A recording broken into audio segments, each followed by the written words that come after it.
जय बोलो देवादिदेव खतराट श्री भगवान महावीर स्वामी की जय जय जय। अहिंसा परमो धर्म की जय जय जय। परम पूज आचार्य गुरुवर श्री विद्यासागर जी महाराज की जय जय जय। परम पूज महामनामराज प्रमाण सागर जी महाराज की। हमारे जीवन में अनेक प्रकार की दुर्बलताएं और उन दुर्बलताओं में एक बड़ी दुर्बलता है भय। डर जिसके मन में घर कर जाता है वो सहजता से जी नहीं पाता। यहाँ बात की जा रही है एक परमार्थी की। साधारण व्यक्ति के मन में अनेक प्रकार की काल्पनिक और वास्तविक भय बैठा रहता, लेकिन जिसने परमार्थ के स्वरूप को जान लिया है उसके मन में कभी किसी प्रकार का भय नहीं होता।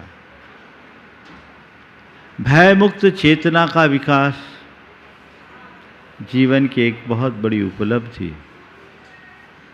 हमें उसे अपने भीतर उद्घाटित करने का प्रयास करना चाहिए।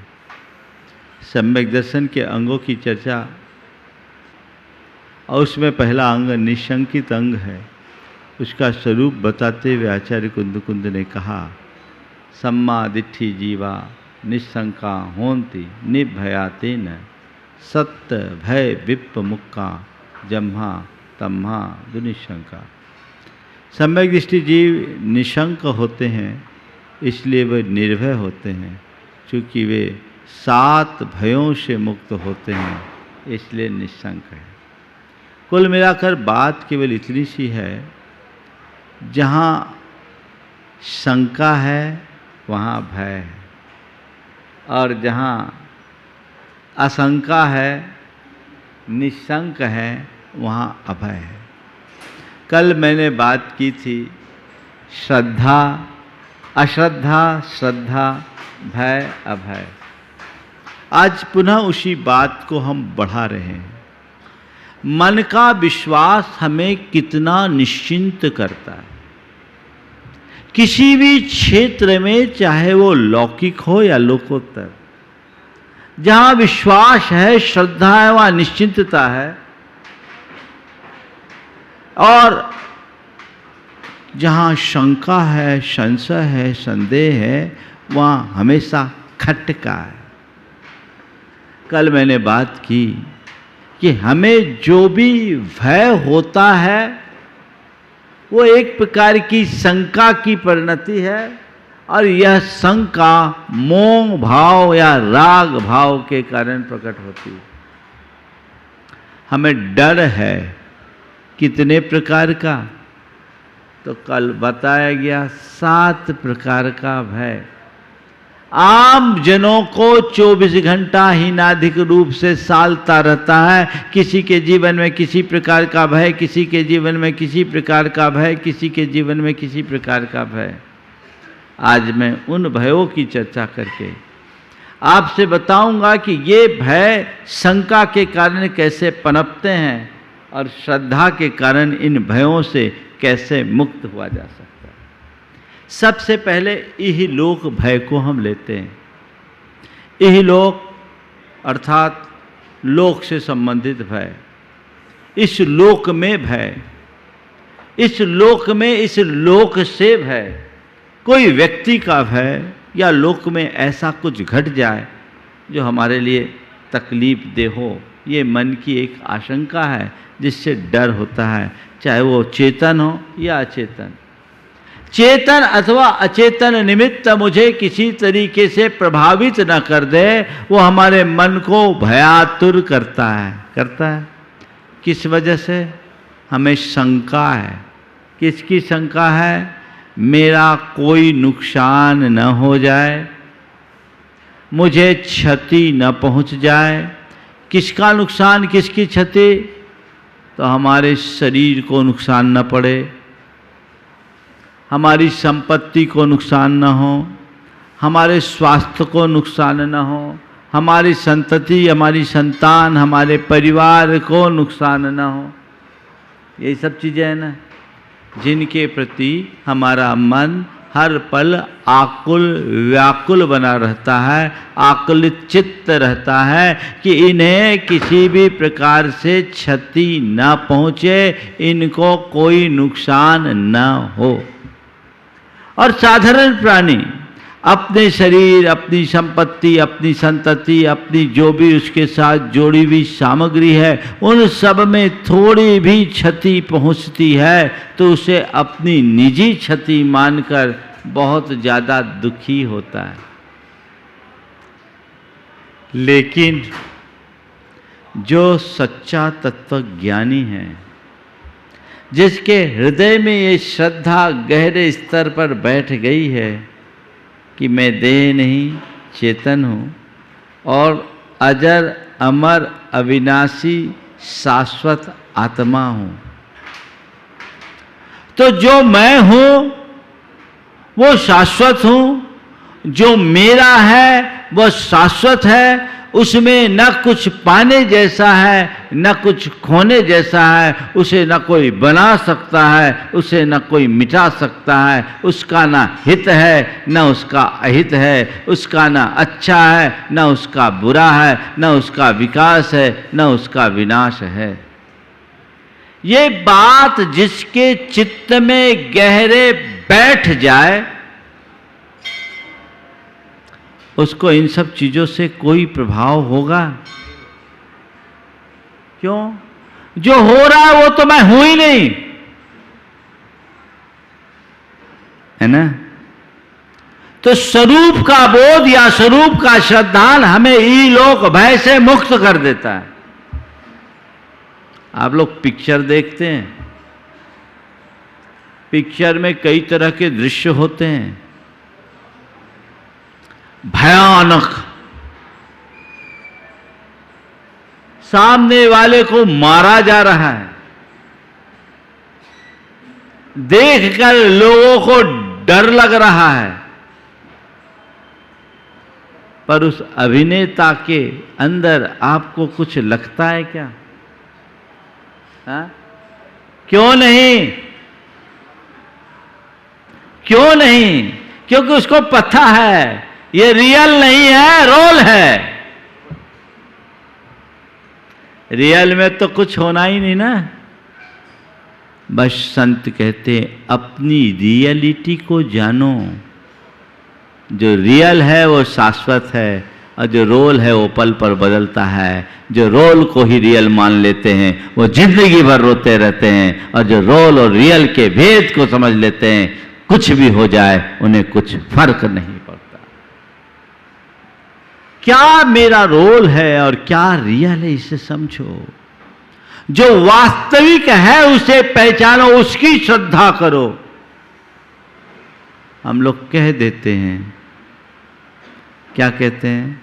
मैं आत्मा हूं। कब कहते हैं? जब स्वाध्याय करते हैं तब, जब प्रवचन सुनते हैं तब, या कोई धर्म चर्चा आती है तब। लेकिन अंतर मन से पूछो, दिन भर अपने आप को क्या मानते हैं? ये कौन करता है? ये हमारे अंदर का मोह भाव, ये हमारे भीतर का राग भाव है जो हमें हमारे स्वरूप में स्थिर नहीं होने देता।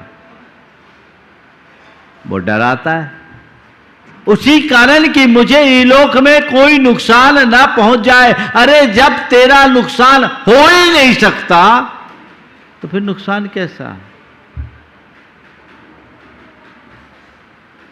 ये मन की दुर्बलता है जो स्वरूप के श्रद्धान के अभाव में पनपती है।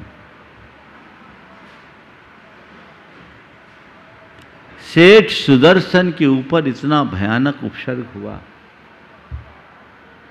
सूली पर चढ़ाया जा रहा है। आपने देखा कभी सुदर्शन को काटते घबराते हुए? सेठ सुदर्शन डरे? ये सुदर्शन नहीं, सेठ सुदर्शन की बात कर रहे। वो सुदर्शन सुदर्शन थे। क्यों? अरे सूली पर चढ़ाने की बात, मुझे तो जब कोई छू ही नहीं सकता तो सूली पर किसको चढ़ाया जाएगा? ये शरीर को चढ़ाया जा रहा है। ये तो उसी दिन चढ़ गया था जिस दिन ये जन्म लिया था। मैं तो अजर अमर अविनाशी हूं। जैसे लोग देख रहे हैं मैं भी वैसे उसका दृष्टा हूं। मेरा कभी कुछ नुकसान नहीं हो सकता। ये गाढ़ श्रद्धान था, कुछ नहीं हुआ, कुछ नहीं हुआ। विश्वास से भय दूर भागता है। थोड़ा अपने बचपन की ओर मुड़ो।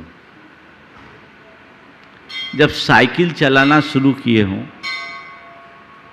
और पहली बार ऊपर सीट पर चढ़कर हैंडल पकड़कर साइकिल चलाएं, तो क्या पीछे कोई बैठा रहता है? हम पकड़े चलो चलो चलो, हम पकड़े चलो चलो। तो जब तक ये रहता है कि पीछे कोई पकड़ा हुआ है तो हम सेफ हैं, डर लगता है। और पीछे कोई नहीं है तो अरे भाई डर न लगे।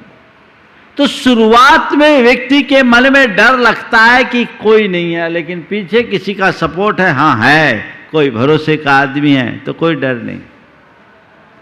कुल मिलाकर जहां विश्वास है वहां भय नहीं, वहां निश्चिंतता है। लोक में विश्वास और परलोक में विश्वास, लौकिक कार्य में विश्वास और पारमार्थिक कार्य में विश्वास। कई लोग हैं जिनके मन में बड़ा हर नेगेटिविटी रहती है। व्यापार करना शुरू किए, हमें नुकसान ना हो जाए, हमें नुकसान ना हो जाए, पता नहीं व्यापार चलेगा कि नहीं चलेगा, शुरू तो कर दिए, चलेगा कि नहीं चलेगा, चलेगा कि नहीं चलेगा। बताओ, जिसके मन में एक कीड़ा काट रहा है, कुलबुला रहा है, वो कभी व्यापार में सफल होगा? क्यों? उसके भीतर कॉन्फिडेंस ही नहीं है। तो क्या कहते हैं भैया, आत्मविश्वास से लबरेज रहो, तब तुम्हारा अपने आप विकास होगा। तो जैसे लौकिक क्षेत्र में आत्मविश्वास की जरूरत है, वैसे ही परमार्थिक क्षेत्र में आत्मा के विश्वास की जरूरत है, आत्मा के श्रद्धान की जरूरत है। तब तुम सफल हो पाओगे और तभी अपने डर को दूर कर पाओगे। श्रद्धा ऐसी जमाओ कि डर है ही नहीं। एक व्यक्ति है जो ये सोच रहा सफल होंगे कि नहीं होंगे, और एक व्यक्ति है जो सोच रहा हम पक्के सफल होंगे और यहां तक पहुंचेंगे। कौन अच्छा है? तो अपना कॉन्फिडेंस, कई बच्चे पढ़ लेते हैं खूब अच्छे से, पर कॉन्फिडेंस वीक होता, पता नहीं पेपर ना बिगड़ जाए, पेपर ना बिगड़ जाए। तो सब जानने के बाद भी उनका पेपर बिगड़ता है। हाँ, और जिनके अंदर कॉन्फिडेंस होता है वो क्या करते हैं? हाँ, कैसा भी पेपर आए, बैठ जा, शुरू हो जा, हो जाएगा। मुझसे लोग बोलते हैं, महाराज जी आप एकदम किसी भी विषय पर कभी भी बोलते हो तो एकदम पूरी बात कैसे बोल देते हो? कहाँ से आ जाता है? मेरा कहीं से नहीं आता। मेरे अंदर कॉन्फिडेंस है इतना कि मैं बोलूँगा, शुरू करूँगा तो मेरा हो जाएगा, अपने आप हो जाएगा। अब मैं आज सोच लूँ कि अरे ज़्यादातर तो मैं बिना तैयारी के ही आता हूँ, शुरू हो जाता हूँ, और आप लोगों को उसका लाभ मिल जाता है। क्यों? अंदर तो मटेरियल भरा है, रात दिन चिंतन चलता है, केवल उसको परसना ही है। पर ये सब कब? जब मेरे भीतर आत्मविश्वास है। वो कमजोर पड़ जाए तो कुछ नहीं हो सकेगा। इसी तरह किसी भी क्षेत्र में आत्मविश्वास जब तक है तभी तक सब कुछ है। आत्मविश्वास खो गया तो सब कुछ खो गया। तो परमार्थ में आत्मा का विश्वास और लोक में आत्मविश्वास, सम्यक दृष्टि के अंदर दोनों बातें होती है, इसलिए वो निर्भय होता है। तो इहलोक भय मन में नहीं हो अगर तुमने अपनी आत्मा को जान लिया, श्रद्धान कर लिया। परलोक भय, कल मैंने इसके बारे में काफ़ी चर्चा की थी, आज ज़्यादा चर्चा न करके आगे बढ़ता हूँ। परलोक का भय यानी दूसरे व्यक्ति का भय, और परलोक का भय। पर कई लोग होते हैं जो बहुत घबराते हैं। देखिए, विश्वास लोगों का भय कैसे भगाता है। एक सज्जन को किसी ने कह दिया, तुम पर किसी ने मारण मंत्र का प्रयोग करके मूठ चला दिया। ये 1996 की बात है। वो आदमी डिप्रेशन में, पड़ोसी था उसका और दोनों का एक व्यापार था, और उन्हीं का व्यापार ज़्यादा चलता था, इस बड़ोसी का कम चलता था। उसके दिमाग में बिठाल दिया, ईर्ष्यावश उसने मुझ पर मारण मंत्र यानी मूठ चला दिया। वो घबराया, बोला महाराज जी मुझ पर मूठ चला दिया है, अब मैं क्या करूं, मेरा कुछ हो न जाए, हो न जाए। हम बोले होना होगा तो होगा, तेरा तो अभी हो गया, तो अपने आप मन से मर गया। जब उसने मुझसे बोला, मैंने कहा कुछ नहीं होगा, कोई मूठ नहीं है, चल मैं बताता हूँ। और मैंने उसको नमोकार मंत्र पढ़ा उसके सामने और एक्टिंग किया कि ये पूरी तरह सेफ है। थोड़ा साइकोलॉजिकल ट्रीटमेंट भी करना पड़ता। मैंने एक्टिंग किया और उसको कहा देख तू पूरा सेफ हो गया। और मैंने कह दिया कि मैं नमोकार मंत्र पढ़ करके तेरे चारों तरफ सुरक्षा का कवच तैयार कर दिया हूँ, और इस कवच को, ये कवच अभेद्य है, इस कवच को दुनिया की कोई ताकत भेद नहीं सकती, तो विश्वास रख। और जब भी घर से बाहर निकल नमोकार मंत्र पढ़ते हुए पूरे शरीर में हाथ फेर ले और ये विश्वास जगा ले, मेरे चारों ओर अभेद्य कवच तैयार हो गया, तेरा कुछ नहीं होगा। 1996 से 2021 हो गए, 25 बरस हो गए, आदमी भला चंगा। उसके मन में ये बात बैठ गई, क्या महाराज का आशीर्वाद हो गया, महाराज ने मुझे सुरक्षा कवच दे दिया। तो महाराज ने क्या दिया? तुम्हारे विश्वास ने दिया। महाराज क्या दिए? तो विश्वास अपना पक्का रखना चाहिए। उस विश्वास से सब कुछ असर होता है। मेडिकल साइंस भी बोलता है, एक प्लेसिबो इफेक्ट होता है, एक नोसिबो इफेक्ट होता है। कुछ भी दे दो और कहो देख तेरा काम हो जाएगा, सामने वाला विश्वास कर ले तो डिस्टिल वाटर भी उसके लिए अमोघ औषधि बन जाए। अरे और साधारण सी बीमारी, ये बीमारी बड़ी गंभीर है, इसका कोई इलाज नहीं, आदमी के ऊपर असर पड़ गया तो साधारण सी बीमारी में भी ऊपर पहुंच जाएगा। तो ये विश्वास में बहुत बड़ी ताकत है। लौकिक क्षेत्र में भी विश्वास से भरे रहिए और पारमार्थिक क्षेत्र में अपनी आत्मा का विश्वास हमेशा बनाए रखिए, तो न इलोक भय होगा, न परलोक भय होगा, न मरण भय होगा। सबसे ज़्यादा डर लोगों को मरने का होता है। लोग घबराते हैं, मर न जाए, मर न जाए, मर न जाए। तो अमर थोड़ी हुए, मरना तो है ही, किस बात का डरना। हम तो उस परंपरा में जन्मे हैं जहाँ हमें बचपन से ही पढ़ाया जाता है, सिखाया जाता है। क्या? राजा राणा छत्रपति, हाथी के असवार, मरना सबको एक दिन, अपनी अपनी बार। तो जब मरना सबको एक दिन अपनी अपनी बार है तो मरेंगे, डरने से क्या काम। जब मरना होगा तभी मरेंगे, जब मेरी बारी आएगी तभी मैं मरूंगा, बारी के पहले नहीं मर सकता। किसका डर?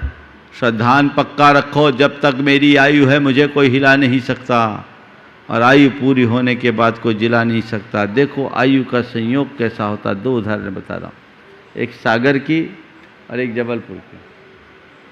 सागर में आज से लगभग 30 वर्ष पुरानी घटना है, आप लोगों को स्मरण में आ सकता है जो सागर के आसपास रहते हैं। एक चील एक सांप को पकड़ करके उड़ा जा रहा था।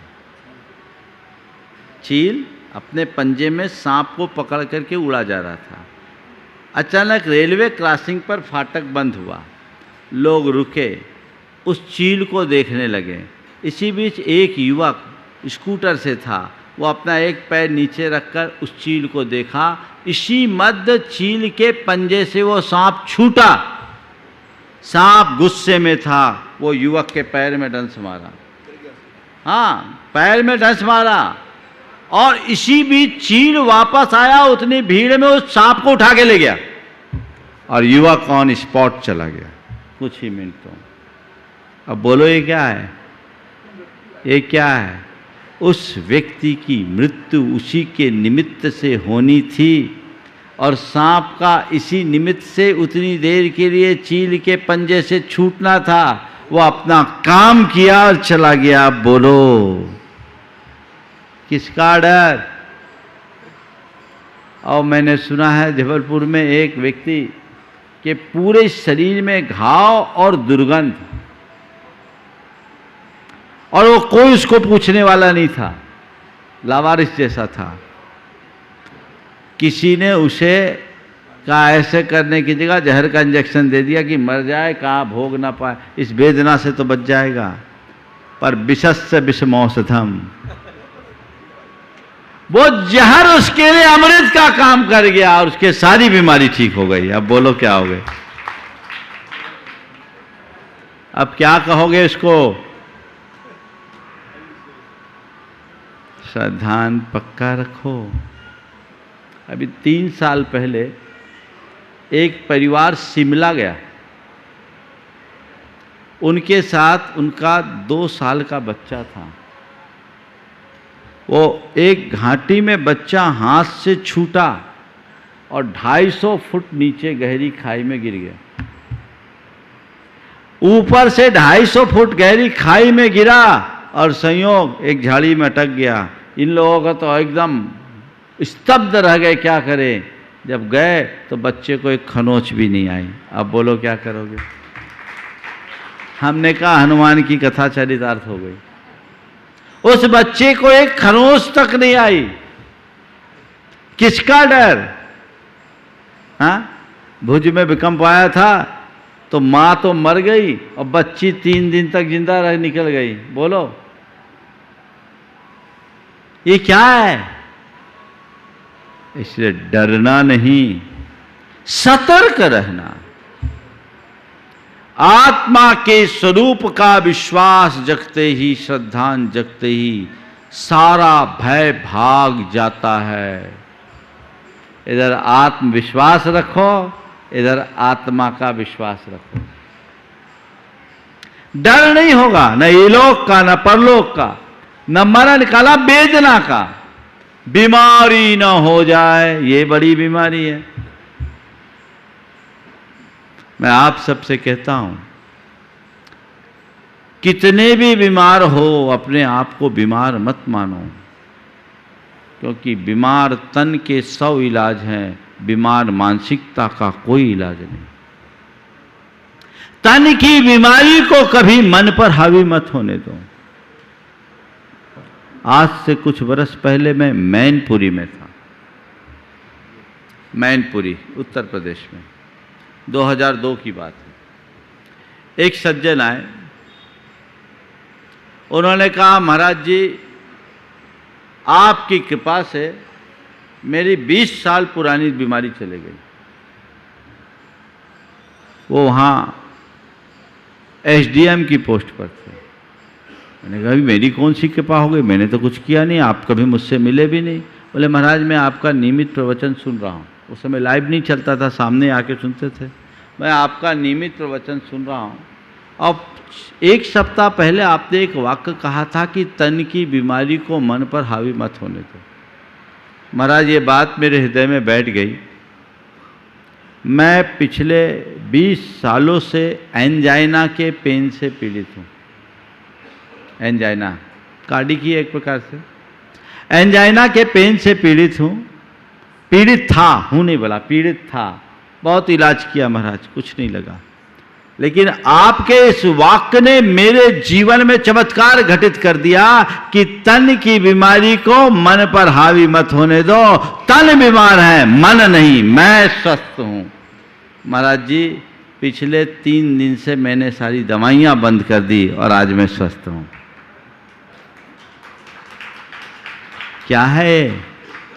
मैं ये नहीं कहता कि तुम बीमार पड़ो तो दवाई नहीं खाओ, उल्टा पुल्टा हो जाएगा तो मेरे सिर पे और बात ठीकरा फोड़ोगे।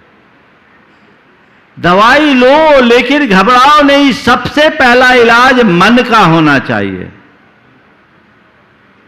मन की बीमारी शांत होगी तभी आप तन को स्वस्थ रख सकोगे। डरो नहीं। पर कई है बीमार होने पर घबराए तो ठीक, बीमारी हो ना जाए इसलिए घबराते हैं। एक युवक अपनी बहन को लेकर मेरे पास आया, वो डिप्रेशन में थी। क्या बात है? बहुत गंभीर डिप्रेशन। क्या हुआ? हुआ ये था कि उसकी एक सहेली थी, उसे वाइट स्पॉट हो गया। सहेली को वाइट स्पॉट हुआ, डॉक्टर को दिखाने गई। डॉक्टर ने बोला कि ये तो मेलानिन की कमी से होता है और ये किसी को भी हो सकता है। मेलानिन की कमी से होता है, और ये किसी को भी हो सकता है। ये बात उसको लग गई, अरे तो कभी मुझे ना हो जाए, मैं इतनी सुंदर हूँ। वो कुछ सुंदर थी, और जितनी सुंदर थी उससे ज़्यादा सुंदर अपने आप को मानती भी थी। क्या होता है, जितनी थी उससे ज़्यादा अपने आप को मानती थी। अगर मुझे हो गया तो मेरा क्या होगा? डिप्रेशन। अरे अभी बीमारी आई नहीं और तुमने अपने आप को बीमार मान लिया। मेरे पास लेके आया, मैंने उसे समझाया कि अरे ठीक है, होगा तो ऊपर की चमड़ी जाएगी और क्या जाएगा, एक परिणति गई, अंदर की बात देखो। दुनिया में बहुत सारे ऐसे लोग हैं जिनको सफ़ेद दाग है, तो क्या हो गया? दाग सफ़ेद हो तो कोई बुराई नहीं, जीवन में काला काम नहीं होना चाहिए। आत्मा का श्रद्धान करो। ये तो शरीर है, एक दिन चिता की राख में परिवर्तित हो जाना है, इसे तो भस्म होना है, नष्ट होना है, इसमें हाथ में कुछ नहीं है। मैंने अपने तरीके से उसे समझाया, वो ठीक हो गई। मैं आप सबसे भी कहता हूँ, वेदना को लेकर व्याकुलता मन में मत रखो। मुझे बीमारी ना हो ये सावधानी जरूर रखना, हेल्थ कॉन्शियस होना चाहिए, लेकिन कितनी भी बीमारी हो उसको अपने मन पर हावी मत होने दो। अपना खान पान, आचार विचार, व्यवहार इतना अच्छा बनाइए कि आप पर बीमारी आए ही नहीं। सतर्क रहिए, अपनी मानसिकता को सदैव स्वस्थ रखिए, और ये श्रद्धान अपने हृदय में जगा लें कि शरीरम व्याधि मंदिरम, शरीर तो बीमारी का घर है और आत्मा में कोई रोग है ही नहीं, वो निरोग है। स्वस्थोहम, मैं स्वस्थ हूँ, मैं मस्त हूँ, ये भाव अपने हृदय में बैठ जाना चाहिए। क्या? मैं स्वस्थ हूँ, मैं मस्त हूँ, मैं स्वस्थ हूँ। डर गया तो ये लोग भय, परलोक भय, मरण भय, वेदना भय, आकस्मिक भय, अचानक कुछ हो ना जाए, ये भी बड़ी व्याकुलता है लोगों को। कोई भी आकस्मिक, कोई बीमारी ना आ जाए, कोई विपत्ति ना आ जाए, कोई दुर्घटना ना घट जाए, कोई नुकसान ना हो जाए, ना हो जाए, ना हो जाए, ना हो जाए, कभी मत सोचना। मनोविज्ञान कहता है तुम जो चीज सोचोगे ना हो वो चीज हो जाएगा, क्योंकि सबकॉन्शियस में उसका उल्टा असर पड़ता है। हमारे अंदर से नकारात्मक तरंगे प्रकट होती है। इसलिए हमेशा जीवन में कुछ करना है और कुछ पाना है तो मुझे ये हो, ये सोचो। मुझे क्रोध ना आए ऐसा मत वो सोचना। जितना सोचोगे क्रोध ना आए तो क्रोध क्रोध क्रोध क्रोध जितनी बार रटोगे उतने क्रोध के संस्कार बढ़ेंगे। मुझे क्रोध ना आए सोचने की जगह मुझे शांत रहना ये सोचो। मेरे जीवन में विपत्ति ना आए ये सोचने की जगह मेरे मन में शांति हो, मेरे जीवन में शांति हो ये सोचो। मुझे कोई भय ना हो ये सोचने की जगह मेरा मन अभय रहे ये सोचो। आकस्मिक क्या है? जीवन का क्रम है। अगर गया भी, कुछ भी हुआ, कुछ भी घटा तो वो कहाँ घटेगा? तन के साथ घटेगा, धन के साथ घटेगा, परिजन के साथ घटेगा। तुम्हारे चेतन के साथ कुछ भी घटने वाला नहीं है। वो तो जो है सो है। तो आत्मविश्वास, आत्मा का विश्वास, कर्म सिद्धांत पर श्रद्धा। संसार में जो कुछ भी है वो संयोगों से होता है और संयोग मेरे अधीन नहीं, कर्मों के अधीन है। ठीक है, कर्म का फल तो सबको भोगना पड़ता है, हम भी भोगेंगे। अनादि से भोगते आए, अभी भी भोग लेंगे। ये धारणा अपने हृदय में गहरी बना लीजिए। मन में कभी भय जन्य आतुरता नहीं होगी। बचाव रखना जरूरी है, पर इसका अर्थ ये नहीं सोच लेना कि महाराज जी ने तो कह दिया अब हमको डरना ही नहीं है। तो कोई कहे कुआं में कूद जाओ तो कूद जाओ, क्योंकि महाराज ने कहा डरना नहीं है। आग में फांद कूद जाओ, छलांग लगा लो, क्योंकि महाराज ने कहा डरना नहीं। चलती ट्रेन के नीचे आ जाओ तो आ जाओ, बोले डरना नहीं। ऐसी बुद्धिमानी मत दिखाना। बुद्धिमानी कहूंगा इसको आज के लोगों की, और क्या कहूंगा। ऐसी बुद्धिमानी मत दिखाना। जीवन के प्रति जागरूक और सतर्क रहना तुम्हारा कर्तव्य है, पर जीवन को लेकर के किसी भी प्रकार से डरना तुम्हारी दुर्बलता। जागरूकता हो, सतर्कता हो, सावधानी हो, सजगता हो, पर डर नहीं। डर किस बात? जो होना होगा सो होगा। ज्यादा से ज्यादा बुरा क्या होगा? मरोगे। बोलो, इस जीवन में ज्यादा से ज्यादा बुरा क्या होगा? मरना ही होगा ना। तो एक ही बार तो मरना है, मरना तो है ही। बोलो, है ऐसा आदमी जो बोले कि हमको कभी नहीं मरना? नहीं, अभी नहीं मरना, कभी नहीं मरना ऐसा तो नहीं कहते, लेकिन अभी नहीं मरना। तो तुम्हारे सोचने से तुम्हारा जीवन तय हो जाए तो तुम डेट तय कर लो कि मुझे इस डेट में मरना, उसके पहले नहीं मरना। है कोई ऐसी व्यवस्था? बोलो, ऐसी डेट फिक्स कर लो। तुम सब चीज की डेट फिक्स कर सकते हो। कदाचित आजकल तो जन्म की डेट फिक्स होने लगी, शादी की डेट फिक्स होने लगी, तलाक की डेट भी फिक्स होने लगी, पर मौत की डेट फिक्स नहीं है। सब है, मौत की डेट सुनिश्चित नहीं की जा सकती। दुनिया में एक ही चीज ऐसी है जो एकदम निश्चित है, और एक ही चीज ऐसी है जो एकदम अनिश्चित है, वह है मृत्यु। मृत्यु होगी ये निश्चित है, पर कब होगी ये एकदम अनिश्चित है। कब किसके साथ क्या आ जाए कुछ नहीं कर सकते। श्रद्धान अगर पक्का बना रहे तो जीवन में कभी किसी प्रकार की कठिनाई हो ही नहीं सकती, डर आ ही नहीं सकता। किस बात का डर? सतर्कता के साथ मुझे चलना है, समझदारी पूर्ण व्यवहार करना है, लेकिन घबराना नहीं है। घबराहट एक बड़ी दुर्बलता है, इससे बचना है।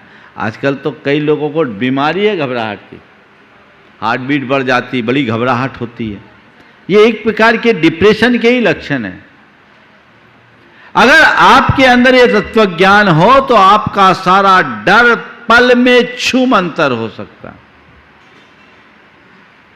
एक सज्जन मेरे संपर्क में है, उनको एक बात का डर रहता था, बहुत गहरा डर, और आप भी सुनोगे कैसा डर। डर केवल एक बात का कि मेरा बेटा मेरी संपत्ति न हड़प ले। बेटे से डर। आज ही एक सज्जन आए, बोले हमारा बेटा हमारी संपत्ति हड़प के बैठा। ऐसा होता है, आजकल के कलयुगी संतान ऐसी हैं।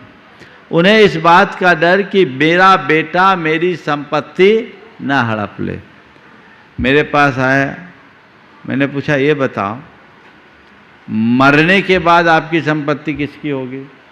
बोले महाराज एक ही बेटा है, उसी की होगी, दूसरी कोई संतान नहीं, न बेटा न बेटी, एक ही बेटा, लेकिन डर है मेरा बेटा मेरी संपत्ति न हड़प ले। मैंने कहा ये बताओ मरने के बाद तुम्हारी संपत्ति किसकी होगी? महाराज वो तो बेटा की होगी। तो हमने कहा ये क्यों सोचते हो कि मेरा बेटा मेरी संपत्ति न हड़प ले, जीते जी बेटे को दे दो। ये सोच लो मैंने दे दिया, हड़पेगा क्या? तुम्हारे द्वारा जोड़ी हुई संपत्ति तुम्हारी असली संपत्ति नहीं। तुम्हारी असली संपत्ति तो तुम्हारे भीतर का पुण्य है, तुम्हारे भीतर का गुण है। जब तक तुम्हारे भीतर का पुण्य वैभव है, जब तक तुम्हारे भीतर का गुण वैभव है, तुम सब कुछ खो करके भी पा सकते हो। और यदि तुमने वो खो दिया तो सब पा करके भी खो जाएगा। इस पर विश्वास रखो। सब चला जाएगा तो भी आ जाएगा। जिसके अंदर कर्म सिद्धांत पर भरोसा होता है वो कल को लेकर के चिंतित नहीं होता। कल क्या होगा, ठीक है चला गया, जो कल देगा वो कल की व्यवस्था भी देगा। ऐसे ही निर्भय निश्चिंत होकर के चला जाता है। मेरे संपर्क में एक युवक है, देखो सम्यक दृष्टि की परिणति कैसी होती। चिंता उसके मन में हावी नहीं होती। दो भाई माता पिता किसी बात से नाराज हो गए। नाराज क्या हुआ, उनकी ज़्यादा धार्मिक क्रियाओं से उनको असंतोष था और एक दिन कह दिया निकल जा घर से। पति पत्नी दोनों ने अपने माँ बाप के चरण छुए और कहा हम आपकी आज्ञा का पालन कर सके ऐसा आशीर्वाद दें। हम आपकी आज्ञा का अनुपालन कर रहे हैं, आज हम घर से जा रहे हैं, बस एक निवेदन है जब भी हमारी ज़रूरत पड़े आप हमें याद करें। अच्छा खासा संपन्न घराने का युवक जिसकी करोड़ों की संपत्ति है, अचानक घर से निकल जाने का आदेश, और वो सहर्ष स्वीकार रहा है। आधुनिक युग का राम कहूं तो गलत नहीं। और कुछ नहीं लिया। पति पत्नी दोनों ने अपने दो दो जोड़ी कपड़े लिए। निकला तो कुल जेब में 500 रुपये थे। चला कुछ दिन अपने मित्र के यहां गया, वहां रुका। लोगों ने बोला तुम ऐसे ही निकल गए, तुम्हारे पास कुछ नहीं, कुछ तो आगे पीछे के लिए सोचते। बोले क्या सोचता, किसका सोचूं, जो था वो चला गया, जो होना होगा होगा। मैं उसे अपना धन नहीं मानता जिसे मैं छोड़ कर आया, मैं अपना धन उसे मानता हूं जो मेरे भीतर है। यदि मेरे पुण्य का योग होगा फिर खड़ा हो जाएगा। उफ किए बिना वो व्यक्ति गया। गुडविल अच्छी थी, हुनर अच्छा था, उसकी मित्रों का सर्किल भी बहुत अच्छा था। सबने कहा कोई बात नहीं, अपन फिर नए सिरे से, बोले नई गिनती शुरू कर लेंगे, क्या बात हो गई। रियल एस्टेट की कंपनी बनाई। ये घटना 2003 की, 3-4 के आसपास की। और रियल एस्टेट की कंपनी में ये रहा। लोगों ने पैसा लगाया, इसने अपना दिमाग लगाया। और 2004 से 7 के बीच में जो रियल एस्टेट का बूम था ना, उस आदमी ने करोड़ों रुपए पैदा कर दिए और आज एक बड़ी कंपनी का मालिक है। उससे जब पूछा गया, लोगों ने पूछा तुमने ये सब कैसे कर लिया, ये कैसे पाया, तो उसने एक ही बात कही, तत्व ज्ञान के बल पर। श्रद्धान था, स्वाध्यायी। आज वो बहुत आगे है, व्रती जीवन जी रहा, व्रती जीवन जी रहा, बहुत बड़ा एम्पायर है, कमी कुछ नहीं। और ये सब खो गया, सब खो गया, सब खो गया। तेरा है क्या जो खोएगा? जो तेरा है वो खो नहीं सकता, और जो खोगा खोएगा वो तेरा हो नहीं सकता। ये श्रद्धान अपने अंदर जगा लो। बाकी तो व्यवहार है, नदी नाव संयोग है। आज है, कल रहे न रहे कोई जानता नहीं। और देखो दूसरा एपिसोड, इसके बाद जिस भाई के कहने से माँ बाप ने इनके साथ नकारात्मक व्यवहार किया, अंत में वो भाई भी अपने माँ बाप को धोखा दे दिया और उसने ही अपने माँ बाप को की पूरी सेवा की। पिता तो नहीं है, माँ है, और आज माँ की पूरी सेवा वो कर रहा है, उतनी ही उदारता से। कर्म का खेल है, इसे जो समझता है वह कभी विचलित या चलायमान नहीं होता। डरो नहीं, संभल करके जियो। तो जहां श्रद्धा होगी वहां अभय होगा, जहां शंका होगी वहां भय होगा। कल भी, आज ठीक है, कल भी ठीक होगा, कोई भय नहीं। कल कहीं कुछ गलत ना हो जाए तो डर ही डर होगा। आज गलत है, कल गलत ना हो जाए तो भी डर होगा। जो है सो है, जो है सो सही है, ये अवधारणा हृदय में बैठ जाए, सब ठीक है। तो ये निशंक पने की बात है जो व्यवहार में आती है। निश्चय में जाए तो आत्मा में डूब जाते हैं। वो तो केवल ऐसी आत्मानुभूति जिसमें कोई कुछ भी कर दे तो डर नहीं, अरिमित्र महल मशान कंचन कांच निंदन थुतिकरण अर्घावतारण असी प्रहारन में सदा समता धरन। कोई डर नहीं। व्यवहार में भी इस तरह की निश्चिंतता आनी चाहिए। मेरे साथ घटना घटी 2006 में। बांग्लादेश की सीमा में मैं था। कोलकाता से मैं बरहमपुर की तरफ जा रहा था। रास्ते में एक जगह लगभग 2-2.5 हजार बांग्लादेशी लोगों ने मुझे घेर लिया। मेरे साथ लोग थे, सुबह 100-150 लोग रहते थे। उस दिन दोपहर में बिहार करने का कोई प्रोग्राम नहीं था, तो लोग चले गए। एक ही टाइम बिहार करते थे। मौसम थोड़ा अनुकूल हुआ, हमने सोचा चलो बिहार कर लो, तो हम टारगेट पर अक्षय तृतीया के दिन सुबह सुबह पहुंच जाएंगे। हमें 12 किलोमीटर बिहार करना था। चले 7 किलोमीटर तक तो लोगों ने मुझ पर फूल बरसाया, बहुत स्वागत किया। वहाँ के जनता, जो स्थानीय जनता थी, उसकी अपार श्रद्धा थी। 3 बजे सुबह से आ जाते थे लोग। हजारों लोग दर्शन करते थे। लेकिन थोड़े आगे मालूम पड़ा कि वहाँ एक मदरसा है और वहाँ 150-200 लोग हैं, थोड़ा न्यूसेंस क्रिएट कर रहे हैं। हमने कहा ठीक है, यहाँ रहने से कोई फ़ायदा नहीं, चलो। फोर्स भी अपने साथ थी। हमने सबसे कहा कोई प्रोटेस्ट नहीं करना, चलते हैं। जब एक फरलांग पास रहे तो पता लगा 1500 से 2000 आदमी पूरे रोड को घेरे हुए। लोगों ने मुझसे कहा महाराज यहीं रुक जा। मेरे मन ने मुझसे कहा कि यहाँ रुकना खतरा है, आगे चलो देखते हैं। हम आगे चले। प्राय हम बिहार में जब चलते हैं तो लोग इधर उधर की बातें न करें तो जाप कराते चलते हैं। हम जाप करा रहे थे। वो पूरी भीड़ को लोगों ने तो ऐसा किया जैसे भीड़ एकदम छट गई हो, रास्ता बना। मैं करीब 50-1 मीटर आगे चला गया, लेकिन उस पूरे के पूरे 1500 से 2000 लोगों की भीड़ को 15-20 लड़के जो 20-22 साल के थे वो लीड कर रहे थे। इसी बीच एक बस आ गई। बस को लोगों ने आड़े लगा लिया और मुझे घेर लिया। उस समय कोलकाता की महिलाएं थी, उनने पहले मुझे घेरा।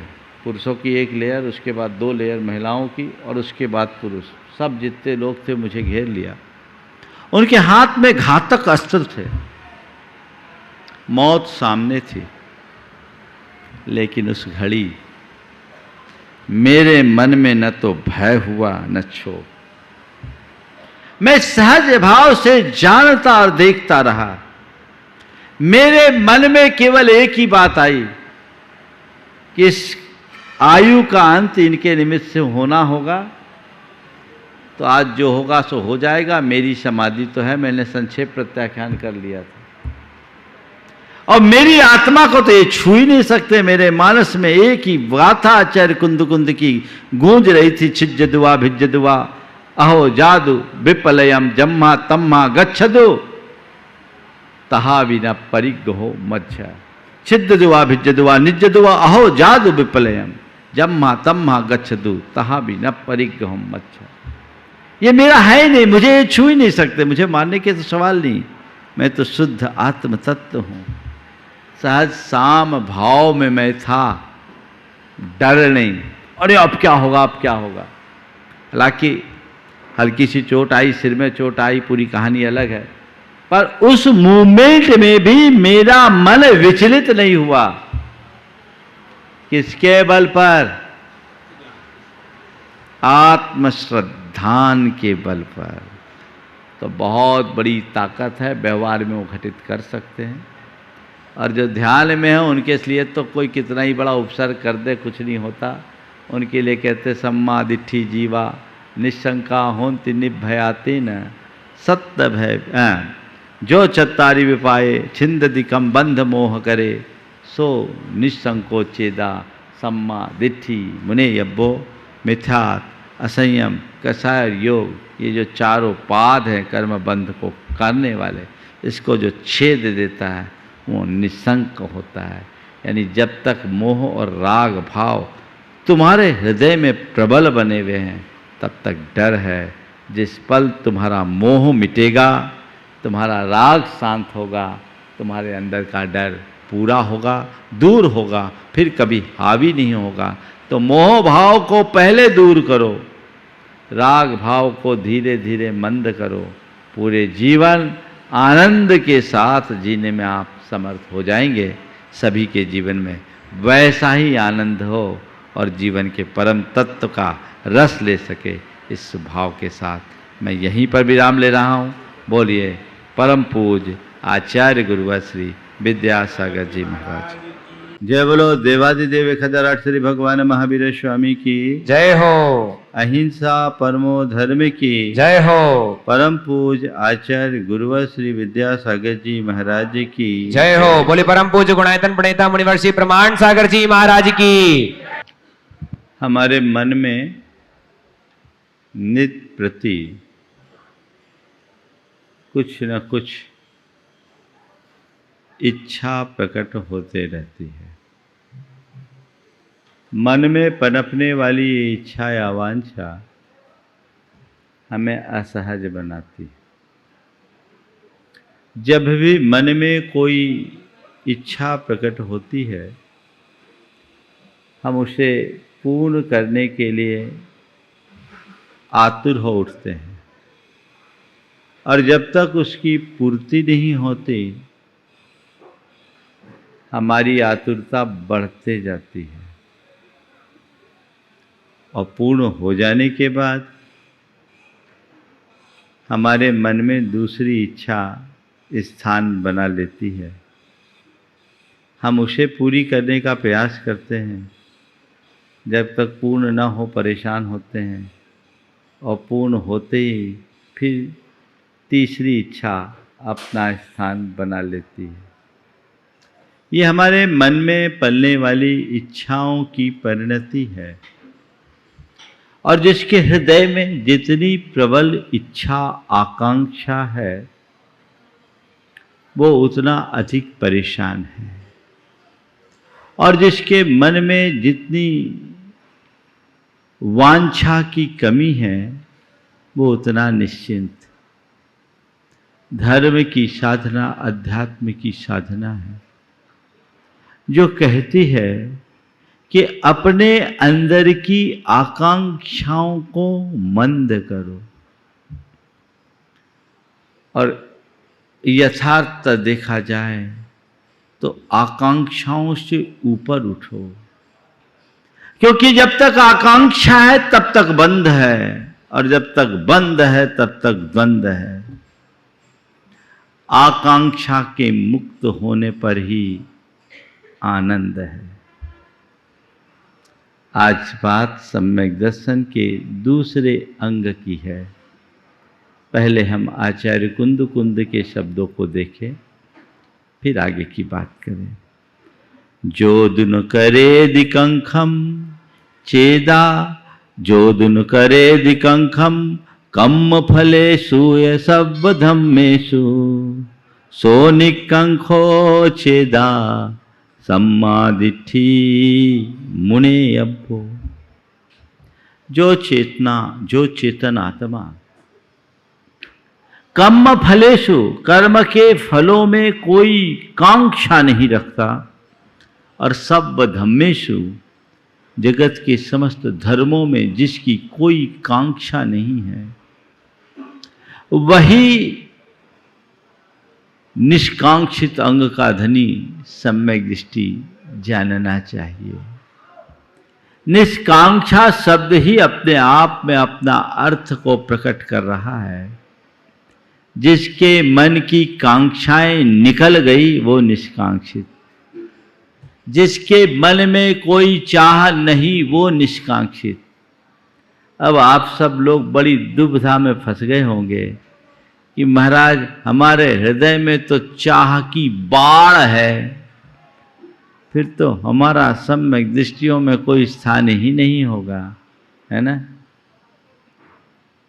हमारे अंदर सम्यक दृष्टियों में कोई स्थान ही नहीं होगा। अगर इस दृष्टि से देखें तो जब तक हमारे अंदर कांक्षा है तब तक हम संसारी हैं, हमें सम्यक तो नहीं है। लेकिन ये अलग अलग भूमिका की दृष्टि से बात कही गई। जो परम योगी होते हैं वो पूर्णतः निष्कांक्ष होते हैं, पर कदाचित तुम पूरी तरह निष्कांक्ष न हो पाओ तो दो बातें कही, कर्म फलेषु और सब धम्मेषु। कर्म फलों की वांछा मत करो। पहले चरण में तो ऐसा कर सकते हो। पूरी तरह सर्व धर्म में तुम वांकांक्षा रहित हो सको, वो तो तब होगा जब तुम अपने में डूब जाओगे। लेकिन जब व्यवहार में आओगे तो तुम्हारे मन में आकांक्षाएं उत्पन्न होती है और वो तुम्हें परेशान करती है। आज की चार बातें हैं: आकांक्षा, अनाकांक्षा, भोगाकांक्षा और दुराकांक्षा।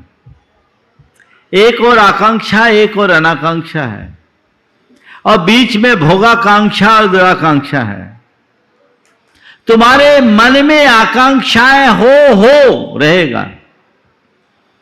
सम्यक दृष्टि के अंदर भूमिका अनुरूप आकांक्षा होती है। अभी मैं आपको जो सुना रहा हूं, प्रवचन कर रहा हूं, कांक्षा मुक्त होकर नहीं आया।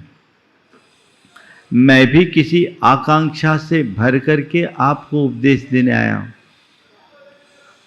मेरे मन में क्या आकांक्षा है? एक ही आकांक्षा, आप सबका अज्ञान दूर हो जाए, आपके हृदय में धर्म की ज्योत जल जाए, सबके जीवन का कल्याण हो जाए। ये मेरी आकांक्षा है। इस आकांक्षा से प्रेरित होकर ही मैं रोज आपको उपदेश सुनाता हूं। और मैं ही क्या, आचार्य कुंदकुंद ने जो समय साल लिखा और ये गाथा लिखी, क्यों कर लिखी? भव्यजन बोह नट्ठम, भव्य जीवों को बोधि की प्राप्ति हो जाए, भव्य जीवों को ज्ञान हो जाए, इस भाव से उन्होंने ये ग्रंथ सजा, है ना? तो आकांक्षा तो उनके अंदर भी थी। तय है, जब तक प्रवृत्ति है तब तक आकांक्षा है। आकांक्षा से मुक्त कोई प्रवृत्ति नहीं होती। प्रवृत्ति इच्छा पूर्वक होती है, और इच्छा पूर्वक होने वाली प्रवृत्ति ही आकांक्षा है। वो हमारे तुम्हारे सबके जीवन में होगी। योगी जन भी जब प्रवृत्ति में जीते, आकांक्षा में जीते। मैं कहूं तुम कोई आकांक्षा नहीं रखो तो आप कहोगे महाराज कैसे काम चलेगा? हम तो आपके पास आए हैं आकांक्षा से भरकर कि महाराज जी के पास जाएंगे, आज उपदेश सुनेंगे। महाराज अभी तक तो घर में टीवी के सामने सुनते थे, आज प्रत्यक्ष आपको सुनने का अवसर मिलेगा। बड़े दिन से ललक थी कि कब महाराज जी के चरणों में जाएं और उनका प्रत्यक्ष उपदेश सुने। इसी आकांक्षा से भरकर आए ना। अब महाराज आप तो हमारी हवा निकाल रहे हो। ये आकांक्षा ही नहीं रखो। नहीं, ये कहीं नहीं कहा जा रहा है कि तुम अपने मन में कोई आकांक्षा मत रखो, पर कह रहे हैं ठीक है, आकांक्षा हो, सामान्य आकांक्षा हो, शुभाकांक्षा हो, भोगाकांक्षा न हो, दुराकांक्षा न हो। अनाकांक्षा में पहुंचना जब होगा तब होगा। अभी तुम्हारी भूमिका नहीं है। पर भोगाकांक्षा, इससे बाहर हो, बचो। जो न करे दुकंखम कम फलेषु तह सव धम्मेषु। तो सर्वधर्म को छोड़ो, कर्म फल में। क्या आकांक्षा? मेरे जीवन में खूब ठाट बात बना रहे, मेरे जीवन में सुख संपन्नता बनी रहे, मेरे जीवन में भोगों की साधनों की कोई कमी न रहे, मेरे जीवन में पुण्य वैभव बरसता रहे। ये आकांक्षा है ना। महाराज आशीर्वाद दो, ऐसा ही पुण्य बना रहे। हाँ, आता है, हकीकत है। ध्यान रखो, भोगाकांक्षा कतई अच्छी नहीं। आकांक्षा है, शुभाकांक्षा अच्छी है। भोगाकांक्षा अशुभ आकांक्षा है। हे प्रभु मेरी बुद्धि निर्मल बनी रहे, हे प्रभु मेरी मति ठीक बनी रहे, हे प्रभु मेरी धर्म रुचि बनी रहे, हे प्रभु मेरी कर्तव्य निष्ठा बनी रहे, हे प्रभु जीवन में चाहे जैसी स्थितियां हो मेरे अंदर की स्थिरता बनी रहे। ये आकांक्षा है कि नहीं है? है ना?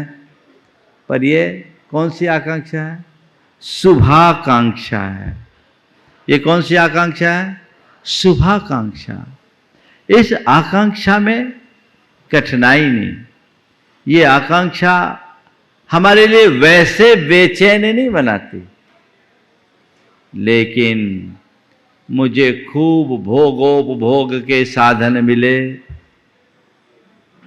मुझे खूब धन पैसे की बौछार लग जाए, मैं दुनिया का शहंशाह बन जाऊं,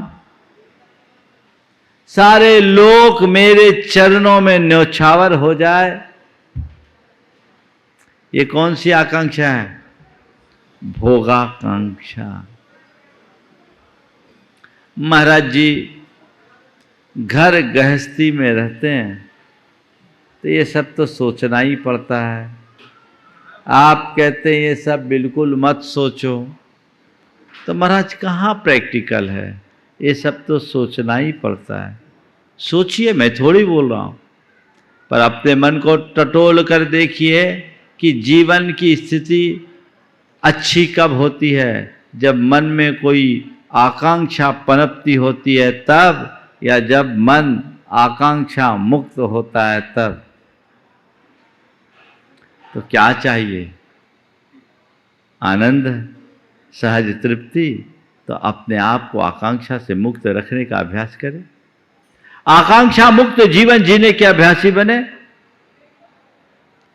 महाराज जी वो नहीं हो पा रहा है तो कोई बात नहीं। भोगाकांक्षा की एक सीमा हो। देखो तुम्हारे मन की भोगाकांक्षा कैसी है, सीमित या अंतहीन? कैसी है? चलिए, आपको अपने जीवन के लिए क्या क्या चाहिए? चलो, जीवन के गुजारा के लिए धन पैसा चाहिए, चाहिए रखो, पर कितना? कितना? हाँ, कितने का कोई ठिकाना, कोई माप, कोई सीमा? सारे संसार का वैभव भी तुम्हारे पास आ जाए तो शायद तृप्ति ना हो। जिसके मन की आकांक्षाएं अंतहीन है वो पूरे जीवन दुखी रहता है। धन की जरूरत है, धन का अर्जन करो, पर कितना?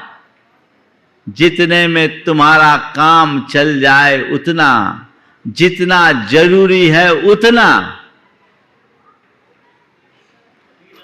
हाँ, अरे दान देने के लिए भी कितना? बोलो। कोई सोचे कि मैं अरबपति बन करके मंदिर बनाऊं, तो भैया ऐसे ख्वाब देखने से तो मंदिर नहीं बनता। तुम्हारे पास जितना उतने में काम कर लो, अरबपतियों से भी ज्यादा लाभ तुम्हारे जीवन को मिलेगा।